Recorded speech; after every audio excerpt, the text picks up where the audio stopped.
Where is the wise man? Where is the scholar? Where is the philosopher of this age? Get down! Baltimore!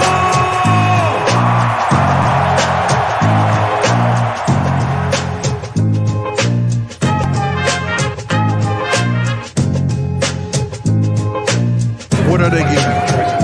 Everything out of me. They gonna get a Super Bowl out of me. Believe that. Believe that.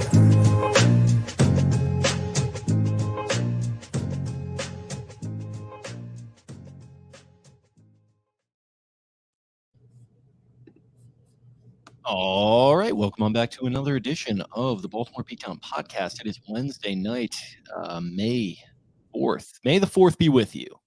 My name is Jake Luke, and I'm joined on my screen by Spen Hill. How's it going, pal? It is going well. We're down in Hotlanta. Just had myself some Hattie B's, some nice spicy hot chicken, and the dust has settled from the draft. So we're into the slow part of the year. Justin Tucker holding out reportedly, according to absolutely fucking no one, and things of that nature. So here we are. Yeah, slow time of year. And listen, you expected a draft recap on Sunday, Monday. Listen, everybody else is doing that. We decided to wait a couple days until Wednesday night. So here we are. The dust truly has settled. I think we've let our thoughts marinate on the whole thing, and pretty much like everyone else. And probably what happens after most drafts is you say, hey, great job. Because you're never going to draft a ton of players and then turn around and say, oh, we really fucked that up. No, it's usually a pretty positive thing. Maybe that's just my Ravens experience kind of showing through. But yeah, I mean, I think positive marks all around. I think they earned it. I think we covered as much on the day 1 and 2 live show and podcasts that we did. So there was a ton of coverage there, but we wanted to jump in and cover it a little bit on the day 3 aspect of things, where they really did make a lot of their hay. Funny enough, it's funny to look back on the idea that there's no way they picked that many guys in round 4 or day 3. They're going to trade up into round 3. They're going to trade up on day 3 into round 4, and they didn't really do any of that. I think they wound up actually picking one more player than was expected. So of course that trend kind of is bucked right into our face. But what are your overall thoughts on the draft at this point? Well, they had a lot of picks. They picked many, many, many, many, many times. I was pretty floored to see them really sit pat, other than trading back 2 spots with the Bills. So obviously the Hollywood Brown stuff was a bombshell, and they've taken the stance of, we want volunteers, not hostages. They've done it time and time again. So he's out. But other than that, it's tough. Feels like it was a little funky with that run on receivers leading up to that Hollywood Brown pick, where you see, I think in the previous 6 picks to the Ravens, 4 were receivers: Drake London, Chris Olave, Jamison Williams, and Garrett Wilson all go off the board. They elected not to go try to do the 1-for-1 that the Titans did and maybe take a Burks or someone of that nature. Or again, at 25, they trade back from 23 and go with Linderbaum. So Linderbaum, it's Kyle Hamilton's absolutely fine. We talked about him many times on this podcast. Good, versatile player that has an awesome skill set. He's young and still developing, and will bring a lot to this defense. It feels like he's the best. Going back and watching his tape feels like, it's just having a freaking D1 basketball player that can actually play DB and run around and, really tough to throw over and close windows, all that good stuff. But Linderbaum to me is hopefully great. It just, how much is he going to elevate you in year 1 from what you had last year? I'm not sure. You can ask him to do some things definitely in space that Bradley Bozeman couldn't, but it's all right, hopefully you go from solid center play to solid center play, kind of treading water there a little bit, and hopefully it ends up being a long-term home run with continuity for years and things of that nature. He obviously is a way smaller dude that has to be a tenacious D in the pick of destiny and jam his way into the fucking face of, nose tackles and stuff like that. So round 1 was interesting. It feels like, safety wasn't a huge need, but you add another playmaker. Now you've added Marcus Williams, Kyle Hamilton, you're getting Peters back, and hopefully that's able to help against the Jamar Chases and fighting Cincinnati Bengals of the world. So it was a weird first round. Obviously not quite as high on Linderbaum as some people were, but at 25, it's definitely palpable. And hopefully turns into a real long-term solution, and we don't have to talk about center for 5 years. Yeah, I think that's kind of the main takeaway with that Linderbaum pick is we have been talking about center for just way too long, going back to, and everyone hates the 2019 comparisons, but going back to when Skura had that good year and then his, knee blows up, and McCary has had some solid play at that position. But since then, it's been a problem, not just in pass protection, not just in sand in the pants in the run game, but with snapping the football, which you really can't have. And it feels like this is a move to really solidify that position for, like you said, 5 years if they want to. If a guy's good, he's probably not going to play on that 5th-year option regardless. And if he's bad, he might not either because they're not going to pick it up. So the 5th-year option is a little bit of an overrated thing to me, but like it's a long-term move. He's going to be here for 4 years at the very least, and you're going to see what you get out of him. And I'm optimistic on that pick. I also love the Hamilton pick as we've gone over. Just kind of feels like a defense changing, like identity changing pick to me, like a guy that's going to come in. And when you think of a defense, I think within a couple years, you're going to think of Kyle Hamilton when you think of the Ravens defense. I think he's going to be that type of player. So, it's just one of those things where we've got some people in the comments, and I think you alluded to this.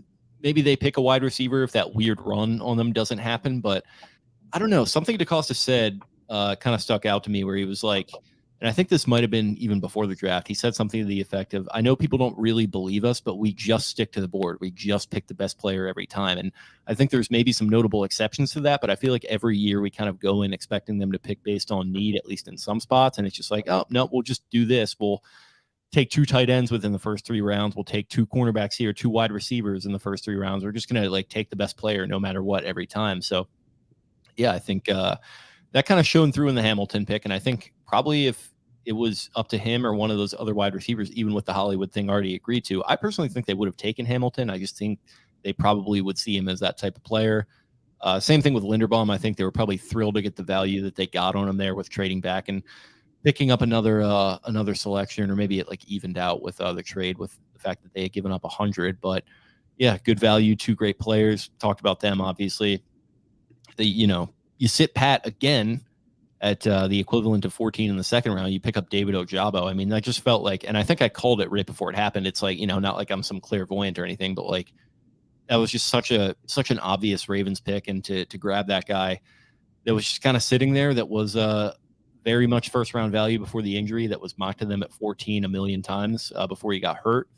That felt like the obvious Ravens move. They go ahead and do that.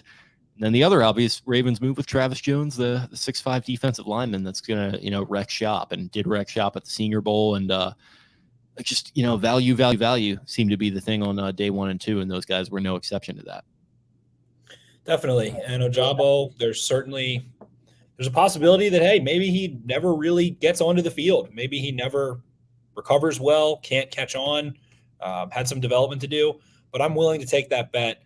The upside I love so much. I thought it was a swing for the fences in a comfortable position after you've already made 4 first-round picks in the last 2 years that are ostensibly going to be on the field.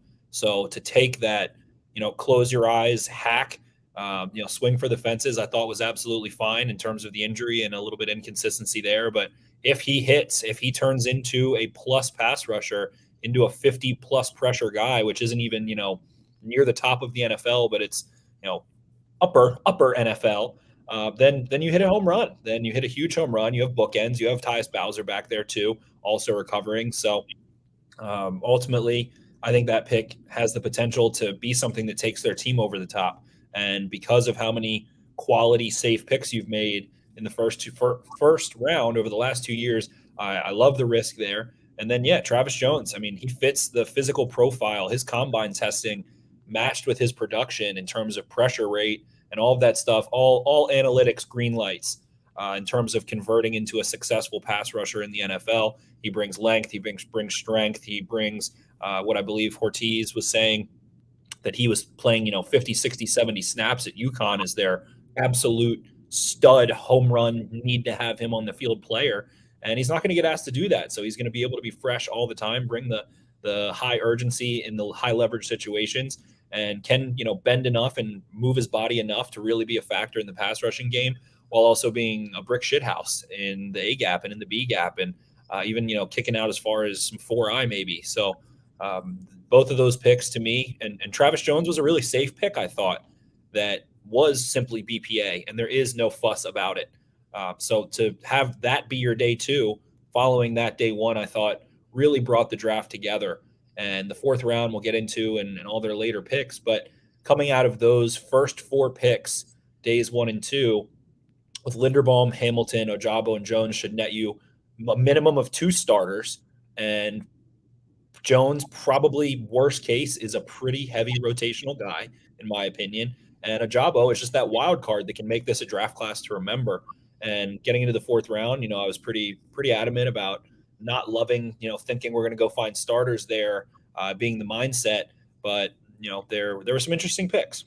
I think it worked out well that way. And I think we talked about the COVID factor, maybe pushing some guys that otherwise could have gone higher up into another year in college where they get a chance to develop.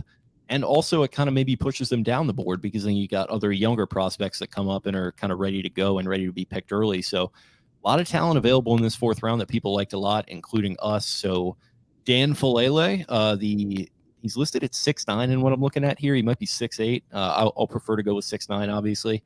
380 tackle out of Minnesota. Yeah, I mean, this we both love this one. I mean, we talked about this guy so much early on in the process. When we did the offensive line pod, I remember talking about him as a guy who, could be one of those day 2 options. He slides all the way to the 4th round. And I think this was one of your favorite picks for sure, just like mine. Yeah, it definitely was a player that uniquely fits the Ravens best. Guys like Trent Brown, guys that are that prolifically large and have that prodigious wingspan and are a little more methodical in terms of size and what they're going to bring, are a better fit for a few teams in the NFL. Those gap manpower teams like the Patriots, I don't even know who else really would get into Faalele and love it like that. And you see Trent Brown sticking around in New England for a reason, because he can move bodies. Faalele, and talking about him as a developmental player, you don't have that big of a crazy drop-off. I don't think he's someone you can't put in an NFL game. Like, he's immediate depth while he is developing, but instant impact run defender. You instantly can go call play action and RPO and familiar concepts for him, aside from that vertical set, and he's going to be really consistently good there. He rated well. Again, PFF gets a ton of shit, and I give PFF a ton of shit. But offensive line-wise, I think they do a really good job. Offensive line play, like what the play call is and what the jobs are usually pretty similar and defined. It's pretty easy to identify offensive line play as a whole. And I think they do a good job grading there. And they graded him really highly as someone who was super raw playing for 2 years in 2019 and then again last year. So puts on a highlight reel. And the thing about him to me that I'll always come back to is that going and playing against a woolly mammoth that can move and has functional strength at that size for 4 quarters is a hell of an assignment. Trying to stick him in the run game one-on-one, holding the edge, you can beat your chest a couple times pre-snap, smack yourself in the face, go give him 100% rep, get your hands inside on him and shock him and win that rep. But to go do it against someone that is that large and that athletic, I don't care about his testing, he's a freak athlete, is a really hard ask. And so many times you would see like Ohio State or Michigan or someone else rotate in a fresh guy to go fight him when they keep running behind him, and they'll stick that one rep, that one good rep to when they come in, and then 10 reps later, they are beaten down and he is moving you off the ball. So Faalele, definitely a pick I love. I had a 2nd round grade on him. I probably have a little bias towards a gap scheme with him. There are a lot of teams that maybe don't love him, but he also moves really well in space. Like in zone concepts, he's awesome. He has like a really high hit rate in terms of just making contact, connecting, and walling guys off. So Faalele, definitely love. Mentality too with him, I think. I don't know if you saw the clip of PJ Fleck that I tweeted out on Monday, I think. Just kind of talking about him a little bit. It was like he went 2 minutes in depth on how he came over from Australia, and like his point about the Golden Gophers was that if you're a freshman, you're going to have to come in here and play, because like we're trying to like build up a program and compete in the Big Ten, and all these other schools have this top tier talent, and like we need guys that are talented and are able to get on the field right away. He mentions Bateman was good in that respect. And Bateman was on the team at the time, but he mentioned him as a guy who he might not physically be all the way there, but he has the mentality to make himself into the type of player that we want him to be. And he mentioned that Faalele was exactly that type of guy, and coming over from Australia, handling those responsibilities, like it's a mindset thing to be able to do that type of transition. And I think that's something that Ravens are really going to love. And I think kind of to your point about Travis Jones, like he's going to be rotating in just kind of through sheer size. Like it's just going to happen mathematically. I think the same is probably going to be true of Faalele. Like I think he's probably going to be involved in jumbo packages. I think he's probably going to be, I mean, they're probably going to do some weird shit with him like they did at Minnesota where they're giving him like handoffs and stuff and letting him throw the ball a little bit. Like I'm really excited about the pick. It's not just a big beefy trenches pick for me in the mid rounds. Like I think to your point, you mentioned the second round grade. Like I think this guy is, I think he's going to be a big part of this team. I agree. I think you hit it on the head. They're going to get him on the field. He is a weapon. He is a weapon as a run blocker. He is an oh shit, he's a problem, this isn't going to go well type of player. There will be some bad reps. There will be some learning curves. There will be guys that can take advantage of him, as a rookie, whatever. But that can be said about most rookies, especially offensive tackles. It's rare to see guys come in and be a all-pro caliber tackle, especially that's not drafted in the top 15. Guys have inconsistencies, a big learning curve. A lot of them catch on later in the year of their rookie year, all that stuff. But again, I'm pretty confident from what I've seen from him, from what I've seen development from him, from what I've heard about his game and what he's working on, vertical sets, and him. That's really just the one area. It's just having that consistent, smooth, limited wasted motion in a true pass situation where he keeps everything clean, good hands, good feet, not off balance, and can wash out a pass rush. And we've seen it at times. It's just feels like he's still learning there, and that's a dangerous thing if needed to start immediately. But Joe D said I think he said about Joe D, he was like, when I went on my visit there, it just felt so comfortable, and they just talk about Orlando Brown. So Faalele is like he's just the perfect guy to replace what you missed out on in Orlando Brown wanting to play left tackle. So, it's not 100%. We still got to see it all come together, and this, that, and the other things can go awry, but love that pick. Really, really do. Would have been comfortable taking him at 76. 45 would have been a little bit of a reach, but I certainly would have been comfortable with him in the third round. Absolutely. So I guess we can lump the two corners here together. So they go Jalen Armour-Davis at 119, corner out of Alabama at 6'1", 192. And then they also picked Demarion Williams a little bit later at 141 out of Houston, a little smaller at 5'10", 178. So the Armour-Davis pick to me, first of all, you love the hyphenation. It's hyphenation season. But, this is about 4 years to the weekend that they picked Anthony Averett in the fourth round. And I'm not too familiar with Armour-Davis's game, but this kind of just feels like, bigger Bama corner. We're going to pick him, and he's, probably going to play some solid football for us and not get a second contract, and that's perfectly fine. But, if you have different ideas on how it's going to play out, you feel free to let me know. What do you think? Yeah, he's someone who is a big dude, is long, is physical, struggles very similarly, I would say, to Marlon Humphrey coming out, and something we've seen probably Marlon Humphrey's weak point, locating the football down the field, getting his head around, timing it well, not looking too early, staying in phase and locating the ball, knowing the nuances down the field of when you should look for the ball or when a receiver is giving you late eyes or late hands or whatever it is. So those are things he definitely struggles with as of now. But on a linear plane in terms of 9 routes, comebacks, anything going up that vertical tree, he can really run and he can really stay physical. He knows how to pin guys to the sideline a bit, but can break him down. Guys who are super smooth movers at the top, being able to bust a dig out on a really flat plane will give him some trouble in the immediate. And he's just not the most kind of flexible dude, but he triggers downhill. Anything in front of him, if you're playing zone, something's in front of him, he can click and close. His feet are clean when he T-steps, doing that quick balance shift of your weight and coming downhill. So definitely a physical player, definitely has a ton of skill, definitely has been hampered by injuries and has, a decent list of injuries. 1 year as a starter and held his own, definitely had his ups and downs, but had a lot of good tape too.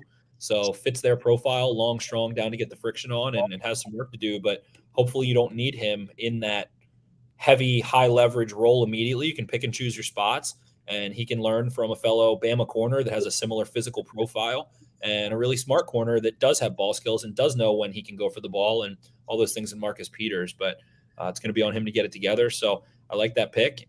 Could just end up being a guy that, is your third, fourth corner for a couple of years. And that's fine. If you can get that in the fourth round, I think that's a hit. Definitely. So I mentioned that I didn't watch a ton of Armour Davis. I knew who he was, though, obviously.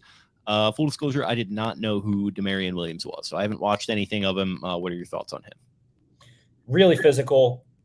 Kind of fits just like putting things I said about Jalen Armour Davis into the nickel position.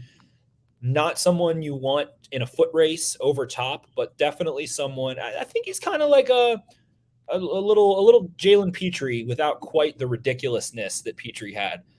Similar kind of player. He can really knock dudes back at the line of scrimmage. He wants to eat the line of scrimmage and get in your face, press jam you. He has a two-hand jam that in the NFL against some super high-level guys might make him whiff and miss, but really can stymie dudes at the line of scrimmage. Wants to go take guys' heads off in the run game, gives you a ton of physicality at a smaller size, and just knows where to be. He's a red star kind of guy for them. He was a 2-year team captain. The Ravens love that. John Harbaugh loves that. So more options in the nickel. You got Ardarius Washington in there. You got him in there. You got Brandon Stevens is a bigger one. I would be remiss to think that Kyle Hamilton doesn't line up in the slot quite a bit as that jumbo nickel. And Chuck Clark comes down in the slot too. So now you've got different body types, different options, different skill sets to find answers and find matchups. And certain games you want certain guys on the field more. So I think there's definitely depth at that nickel position. They do like Khalil Dorsey and the other one whose name's escaping me, Kayvon Seymour. Yes. Yeah, they like both of those guys. They've talked about them 10,000 times secretly, and so they've suddenly got a ton of nickel options to follow up Tavon Young. So they definitely feel good about that. Absolutely. So that was one of their double dips. They had another one with Charlie Kohler, Chuckles Kohler out of Iowa State at 6'6", 6'7" in some spots. I've seen 260 tight end. And then they also grabbed Isaiah Likely at 6'4", 240, Coastal Carolina Chanticleers. And that was an interesting situation because in between those two, we don't have to spend too much time on Jordan Stout. But in between those two, they picked Jordan Stout. And then it turns out that the Steelers, kind of right before the Ravens picked Likely, took Calvin Austin, who they wanted per the Peter King article that came out, I think, on Monday or maybe on Sunday or something like that. But Peter King was in the room and they were talking about how they wanted Calvin Austin. The Steelers, of course, jump up and get him, or I don't know if they traded up or whatever, but they took him before him. So Harbaugh kind of speaks up and says, what about Likely? Like, do you want to find a spot for him? So they go ahead and pick Likely. But the two tight ends and the punter, what were your thoughts there? I liked what I saw from what I did watch of Kohler early on. Didn't watch too much Likely. Kohler, I made this comparison in the group chat. Like, he reminds me of what Max Williams like wound up being, which was like a perfectly fine like rotational tight end with a little bit of size, a little bit of speed when he got the ball in his hands, and just like a decent red zone threat and like a solid blocker, just like a utility player. And if you get that in like the fourth round, I really like that a lot. And then a lot of people seem intrigued by Likely. So what are your thoughts on those two guys? Kohler, I really like a lot. 6'6.5", 34.5-inch arms, gigantic hands. He's a ball vacuum. He's a receiver. He is insurance for Mark Andrews, that you have a field stretcher that can, in the event that immediately if Mark Andrews goes down, you have someone who can still run the seam, have that huge catch radius over the middle of the field.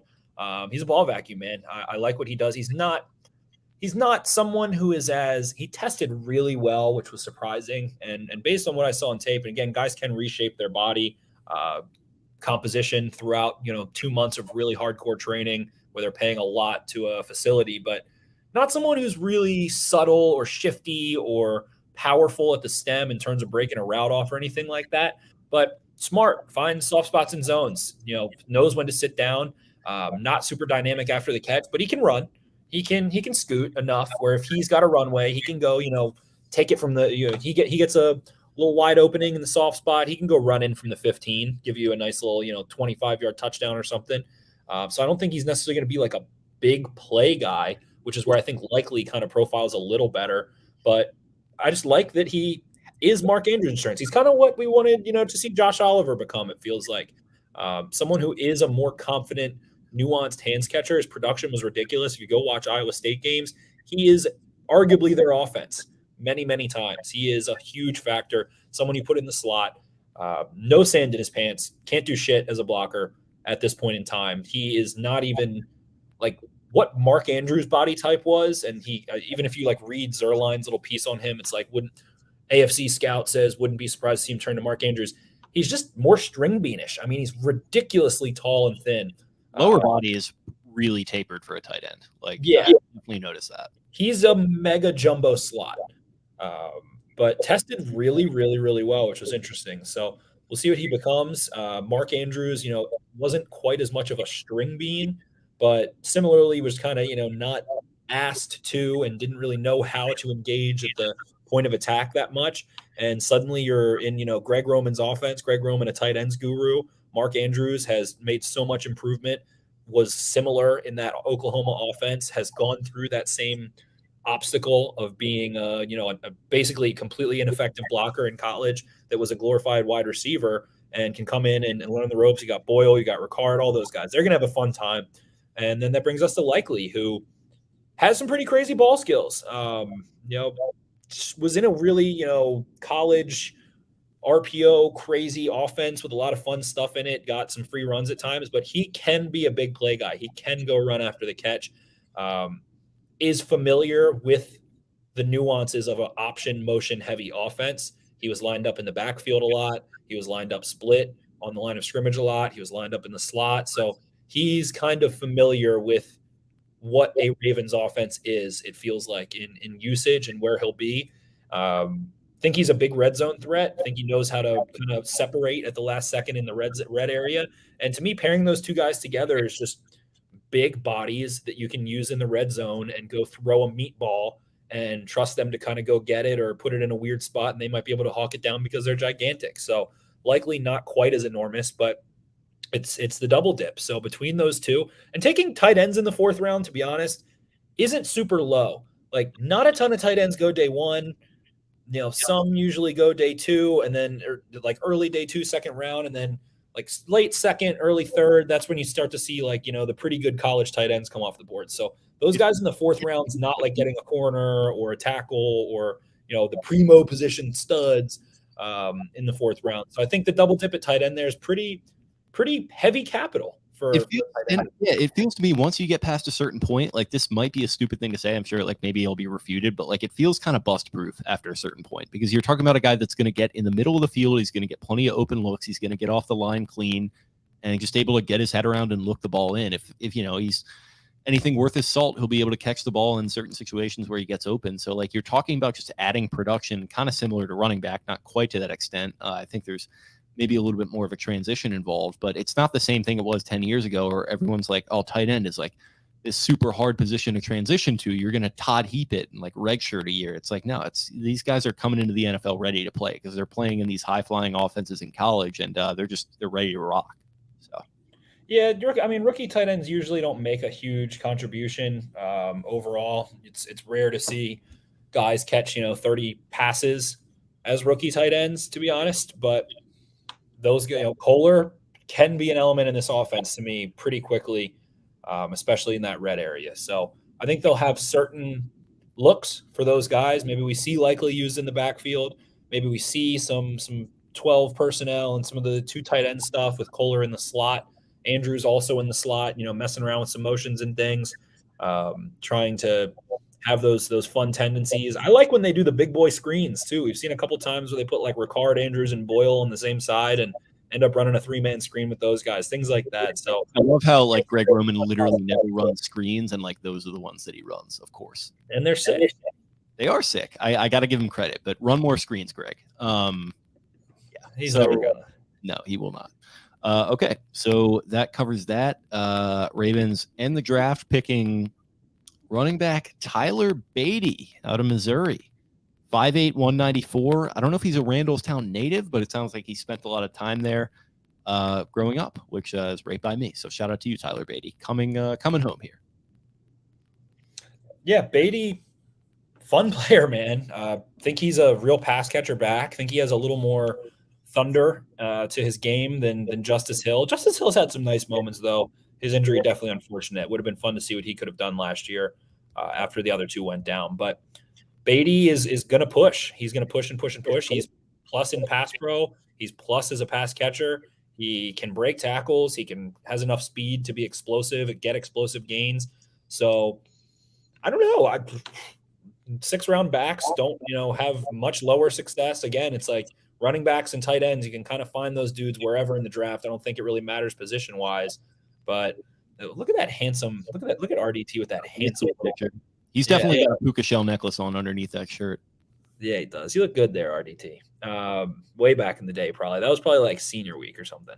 Oh, yeah. But, yeah, Beatty is a fun player. I don't know if he's ever going to be like, a starter getting 1,200 yards, but maybe it gives you a little Justin Forsett element or something to try and throw a familiar name. Little element of somebody who can do some damage, a little smaller but well-rounded game. He's going to be a contributor on special teams in both the return game and otherwise. So I think Beatty can definitely be a dude, be a guy, be a pal. Yeah, he can. It seems like there's playmaking ability there. It seems like drawing, some Tariq Cohen comparisons from some people, which is probably, maybe a little bit of a high-end comparison for a 6th-round pick. I probably wouldn't go there based upon what I watched of him, but I don't know. Yeah, I like the pick a lot. It's another thing. It just feels a little bust-proof to me. Like, this guy is going to come in and he's going to compete with Justice Hill and, like, whoever else they decided to bring in at running back, but it's not a lock that he makes the team, but I think he's got himself a pretty good shot, which is cool for a 6th-round pick. So that's Beatty. We can touch on Jordan Stout a little bit. Like, we kind of have to. I'm realizing this now because, like, this was kind of your whole thing, was Jordan Stout over the punt god. Which, shout out to RDT. I heard them refer to Matareza as the punt fraud on Exit 52 the other day, I think. So what are your thoughts on Jordan Stout out of Penn State? Matareza is like a fraudulent, like Kenny Powers of a punter. He like has the hype video. He talks the talk. You would know all about that. He can bench a lot. He can, he talks the talk. Are you saying he's the Ben Mason of punters of this year? Yes, I am. Yes, I firmly am saying he's the Ben Mason of punters this year. So Stout had, they talked about it. I don't even know. I honestly didn't realize he does kickoffs too. So there you go. Save the tuck. That if they didn't take Stout, then maybe Tucker does walk. Tucker's holdout. Yeah, so Stout helps with that because now Tucker doesn't have to kick off anymore. So that was the whole hypothetical holdout was over kicking off. JK, but Stout, man, holding is very near and dear to him. He talks about that a lot, and I think that's what Sam Cook does the best. That is why Sam Cook is valuable, is because he's a freaking awesome holder, and Stout seems to take that very seriously. God, I almost wanted to say RDT. I almost wanted to say like 2011. I was going to say Ocean City 2011. I thought that, I swear. You were close. You were very close. Dewey Beach 2012 is what he's saying for the listeners. So slick back hair, white bathing suit, sloppy steaks, white couch at the starboard. That's our non sequitur there. So anything else on Stout? I think he's going to be a badass. And that's a funny way when I was basically talking a lot of smack saying, oh yeah, we have 6 4th-round picks, who's going to be, go find a starter. He's going to start for years and years and years. And then we have here the whole, I guess, to transition to the whole Calvin Austin thing. It's like, I think that would have been a fun way to replace the vertical element that existed with Hollywood Brown that you now need. But again, what was he, the 20th receiver coming off the board? So there's this whole hoopla about it, but he's probably not making a huge impact this year. He's not making a Hollywood impact this year. So yeah, you got for sure. Like him a lot. Aggressive releaser. At 5'7", he can do damage on the outside, kind of a la Taylor Gabriel a little bit. Definitely would have been nice, but it's fine. So sign Taylor Gabriel. Sure. Just sign a guy. You don't have to worry about a 4th-round receiver. Just sign a guy. There's a couple good options out there. See, and then we have Troy T in the comments here, and he says, I think Ravens fans would have been happier if they pretend Beatty was a 4th-round pick and the punter was a 6th-round pick. As a first-team SEC and over 1,600 yards from scrimmage, he could have been the 4th. See, Troy, you would think that, but then they'd just be mad that it was a running back and not a receiver still. Primo position studs. Primo position studs. Punter is a primo position on day 3. People joke around about that, but if you're trying to play some ball control, like field position, type of football like they are, if this guy is pinning teams deep as early as this year, which it sounds like Sam Cook might be contemplating retirement. If he's like pinning teams deep in the same way that who's the kid in Seattle, Dixon, has been the last couple of years, like that could be pretty big for a defense that just stacked itself up pretty nicely with this draft. His net, or as we love to say in the business world, his net is net. Are you going to circle back and then touch base on his net? His net, baby. But yeah, he seriously can pin dudes. He's got, maybe not. If Matareza has 100% leg, he has like 96 at worst. He has an absolute piss missile right leg. So love that still. Love all that stuff with the punter. I do love the punter. And again, I will toot my own horn. I said it like 3 times before the draft. He is punter 1, and the Ravens are going to have a fun punter with luscious flow. He's got some baby blues. He's going to be a little lady killer. Him and JT are going to be like, he's wearing number 11. He's Jordy 2-6. That is such a TFM if I've ever seen one. Exactly. So him and Tucker are just going to be the all vein team, VEIN, and they're going to love themselves so much.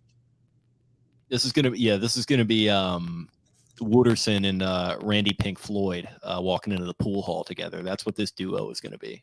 Just absolutely wrecking shop. So yeah, that's cool. They get the punter in the 4th round. People may just stink about it to some extent, but I kind of like it for that reason. So, and to go into just fan BS is like Stout with his flow. Now Tucker's got the clean cut, super hair gelled Opperman. He's a dad now. He's taking care of business. He's waking up early. He's got a mortgage. He's saving up for a young what's his kid's name's college. Huckleberry, Kingsley. I don't know. Yeah, he's got a kid with like a Gen Z name, I think. But yeah, whatever. We don't have to get into Justin Tucker's kid's name, but yeah, that's that. So the dichotomy there is fun. That's all I have to say. Stout looks like a real bro coming out of Penn State. Got the flow going. He looks like he specialists are weirdos. They like each other. He could have walked off like the lax practice field at Gilman and just like walked down 83 and like entered M&T Bank Stadium. That's what he looks like. So it's good for that reason. That reason alone. Anything else on the 2022 NFL draft for the time being? It's going to be interesting to see how it plays out. Just that round 1 and we have Julian in his comment, Ainsley Tucker. I think he did some good. Ainsley. I know the name. I don't know. I said Kingsley too, completely just making stuff up, and yeah, there we go. Yeah. But overall, the wide receiver stuff is what it is. Bateman, if you have a healthy Bateman for 17 games, I think we're going to be talking about, them finally having the guy. And Hollywood was the guy, but Bateman just has a more well-rounded skill set, can do it on all 3 levels and all that stuff. So if on the other end, Andrews or Bateman go down, you don't make a move, you bring in another warm body like a Sammy Watkins kind of guy, like probably feels kind of inevitable.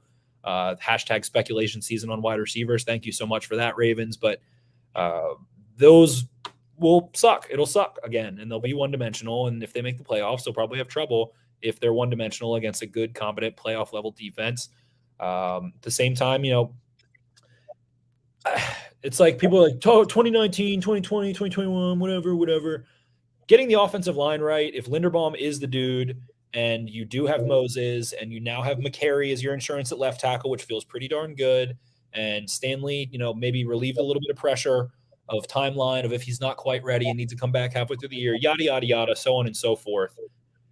Lamar Jackson has hopefully the line. They have Bateman, who profiles as a wide receiver 1. They have Andrews, who profiles as a wide receiver 1. They're going to have those backs back. And I don't know. It's shit or get off the pot time. It's time to make some real noise offensively and avoid that injury bug. If so, that can derail everything and can blow this entire kind of organization up if something like that happens again, because it's just too much to deal with. But this offense should be pretty darn good, and hopefully Bateman can do the damn thing. But looking back on the draft, not adding that element could haunt them.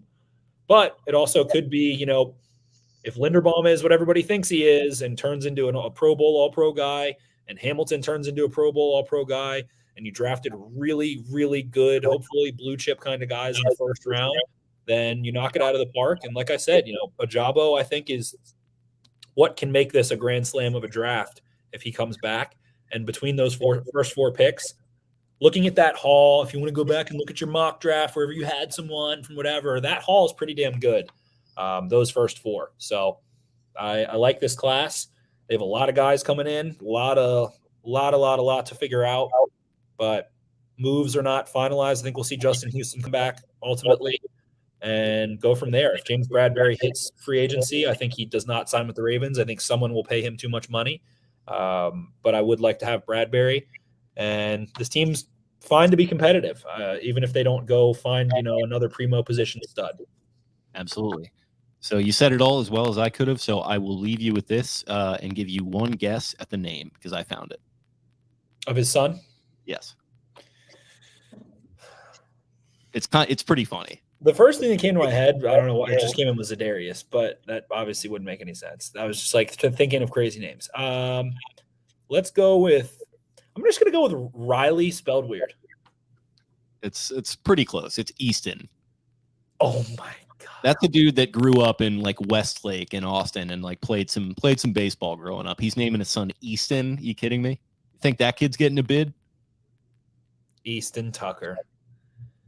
He's going to be an issue at Gilman. I'll tell you that much. Yeah, he's going to be killing the ladies just like Jordan Stout was back in the day. So yeah, I guess that's all we got then. Fun show, I think. Really, really tight, nice 40 minutes here. Covered the draft very well. Any other thoughts? Hopefully they netted some studs. That's all you got to say. Alrighty, well, I totally agree with you there. Thank you, everyone, for listening on the live stream. Got a decent little number here in on a Wednesday night, and to everyone listening on a Thursday as well. That's it for the draft for the time being. We'll obviously be covering it. We'll maybe do some deep dive film breakdown type of episodes.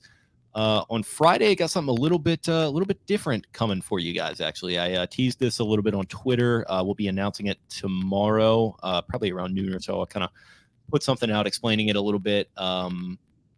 It's an interview with someone who I think a lot of you will recognize. Some of you might not, but a person who I think is pretty central to Baltimore over the last 40 years. Some of you have tried to guess at it. None have quite gotten it. And it was just an absolute bucket lister for me. It was just me doing this one. You couldn't make it, unfortunately. But yeah, it was a really cool chat. It's very different. It's not football related literally at all. So if you're expecting that. At this point, you finished it. You can say it if you want. You don't have to if you don't want to. No, I'm not going to. I'm going to announce it tomorrow and kind of explain it.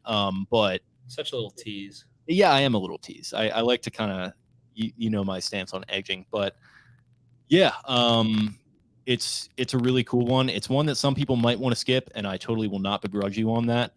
But for me, it was totally worth the price of admission. I think it will be for you guys as well. So stay tuned to @Podcast Beatdown on Twitter and my Twitter @JakeLou tomorrow, where we will be chopping up a little bit more, and that'll release Friday, like I said. So that's that. You can follow Spencer @Ravens4Dummies. That's the number 4 in the middle. Thank you guys for listening. You enjoy your time down there in Hot Atlanta, man. Hit up some of those strip clubs and get that. Was it Lou Williams's chicken that he liked? Magic City. Yeah, exactly. Get some of that lemon pepper chicken and enjoy yourself. Thank you, everyone, for listening. We'll talk to you again on Friday with the interview, and then early in the week, next week. See ya. Arrivederci. Where is the wise man? Where is the scholar? Where is the philosopher of this age? Get down! Baltimore!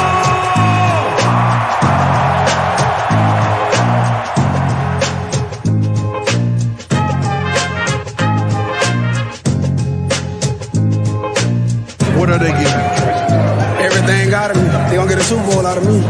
Need that.